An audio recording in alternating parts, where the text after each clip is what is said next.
this video finds you well. I am Chasrel Murug, and together with my partner, Miss Chinisa Agpuon, we will be presenting about the globalization of religion. This topic is important because religion is not only about faith, but also about culture, identity, and how people connect across the world. But first, let us define what is religion. Religion is simply defined as the belief in a god or in a group of gods, an organized system of beliefs, ceremonies, and rules used to worship a god or a group of gods. In other words, religion is how we believe in different gods and follow the rules. It is also our classification or differentiation to this world. Globalization of religion. It is how different religions move beyond their original places, reach new countries and cultures, and become part of a global community. For example, is the religions of Christianity, Islam, Buddhism, and Hinduism are now practiced in many parts of the world, not just where they started.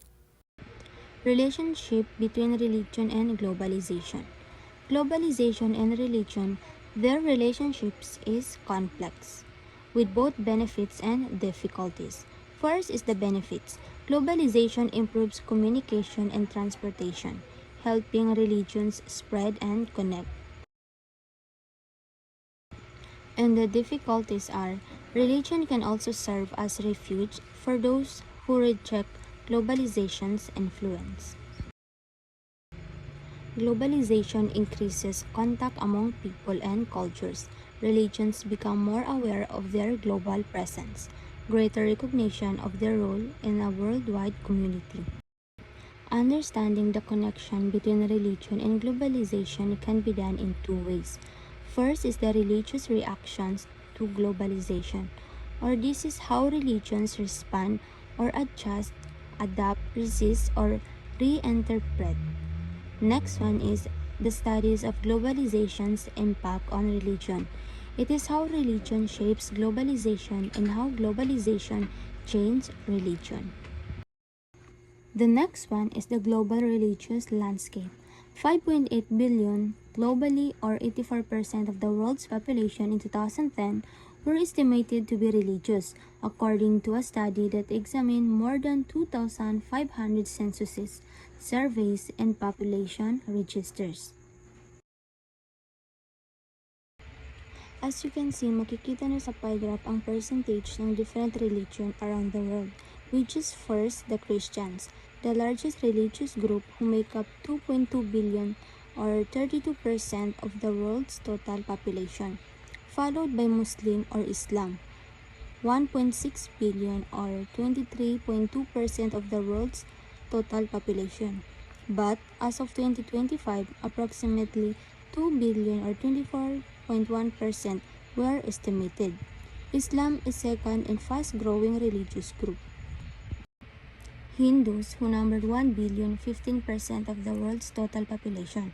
Buddhists, who numbered approximately 500 million, 7.1% of world's total population.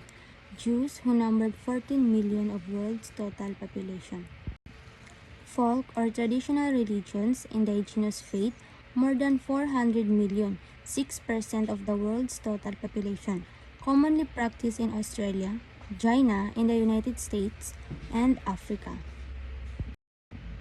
Baha'is faith, Jainism, Sikhism, Shintoism, Taoism, Tenrikyo, Wicca, and Zoroastrianism has a 58 million individuals, or just 1% of the world's total population.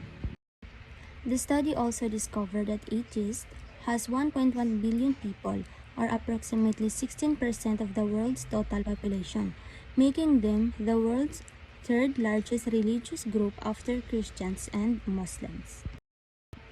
The five major religions are Christianity, Islam, Buddhism, Hinduism, and Judaism, as well as a category that includes all folk traditional religions, and unaffiliated group are divided into 7 primary categories according to the Pew Research Center. According to Deshmukh, 2022, when accounting for regional variations in religious affiliation, Asia has the largest population of religiously unaffiliated individuals. Why Asia? Because under dito ang China, which has the large population and limited practice of organized religion, followed by North America and Europe. Christianity with almost 2.4 billion adherents. Christianity is the most popular religion in the world with a population of 253 million. The United States has the most active Christians, followed by Brazil with 185 million and Mexico with 118 million. Over time, Christianity has moved across the globe, becoming more evenly dispersed throughout the Americas, Sub-Saharan Africa, and the Asia-Pacific area, with less concentration in Europe. And nag-spread rin ito sa Philippines way back 100 years ago because of Magellan's circumnavigation. The next one is the Islam, second largest religion and fast growing, majority in Middle East and North Africa, but most Muslims live in Asia. Indonesia has the largest Muslim population, followed by India, making it 14.2% of the world's total population. Young median age 24, rapid growth. Muslim population expected to grow 70% from 2015 up to 2060. Judaism, geographically concentrated religion. Over 80% of Jews live in the US and Israel. Only Israel has a Jewish majority, making it 76% of the world's total population. Other countries with sizable populations are Argentina, Canada, France, UK, and Germany. The next one is the unaffiliated. Includes atheists, agnostics, and people not identifying with any religion. Unaffiliated means they are the people who don't belong to any religion or hindi sila naniniwala sa kahit anumang God. Atheist, a person who does not believe in God or any gods. They are 1.1 billion or approximately 16% of the world's total population.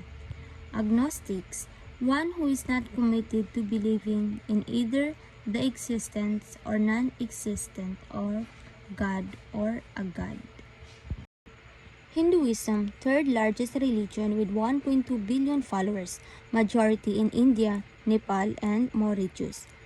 Mauritius have a dominating population of Hinduism, significant populations in Caribbean, Southeast Asia, North and South America, and it was practiced globally. Buddhism, 50% of Buddhists live in East and South Asia. 13% of Buddhists live in Thailand, practiced widely in Asia, sometimes without formal religious affiliation. Folk religion is about how people practice and live out their beliefs in everyday life, outside of big or organized religions. It is tied to culture, traditions, and ethnic practices rather than formal teaching or institution. About 429 million people or 6% of the world's total population follow folk or traditional religion. Example here are the Native American faiths, Chinese folk religions, African traditional religions, and Australian Aboriginal religions. And now for the impact of globalization on religion. Globalization challenges religious identities while promoting economic, political, and cultural connections. Technology allows religious groups to spread their message and connect globally. Religion continues to provide social support, welfare, and cultural protection, especially in vulnerable communities. Globalization has also led to greater acceptance of diverse religious perspectives. In short, globalization challenges religious identity, but also connects followers worldwide, spreads message via technology, and supports vulnerable communities social and culturally.